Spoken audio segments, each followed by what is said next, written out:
एक अन्य श्रावक मुंबई से, नमोस्तु गुरुवर। जब हम यात्रा पर जाते हैं या घूमने के लिए बाहर रहते हैं, वहां जैन मंदिर उपलब्ध नहीं होता है, तो प्रतिदिन पूजा करने का नियम है, वे ऐसी स्थिति में क्या करें? देखो, अगर बाहर यात्रा पे जाते हो, घूमने के लिए जाते हो, तो इस चीज का हमेशा याद रखो कि अगर आपका मंदिर का नियम है पूजा करने का, तो फिर आपको पूजा करने का नियम है कि भगवान के सामने बैठ के पूजा करने का नियम है। दो नियम ध्यान रखो। अगर आपका भगवान के सामने बैठ के नियम है पूजा करने का, तो फिर तो आपको भगवान के सामने बैठ के किसी भी स्थिति में पूजा करना चाहिए। फिर घूमना बंद कर दो, नियम पालो।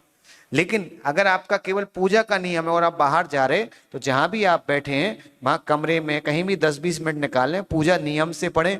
कम से कम नहीं हो तो जितनी पूजा आपको, जो भी एक पूजा पढ़नी है, कुछ नहीं हो तो शॉर्ट में करें। हम तो कह रहे ओम रीम बोल के करें, पर पूजा अवश्य करें, पूजा नहीं छोड़ें। क्योंकि यात्रा भी जरूरी है। हम बोलते गृहस्थ जीवन में घूमना फिरना, वो एंजॉय करना, वो भी जरूरी है, पर याद रखना नियम जो हमने लिए बड़ी दुर्लभता से, तो हम पूरे जीवन में 1, 2, 10, 20 तो नियम ले पाते पूरे जीवन काल में, तो उनको तो ईमानदारी से पालना ही चाहिए। उनमें दोष नहीं लगाना चाहिए। कंबड़ हो जाए चलेगा, लेकिन पलना जरूरी है।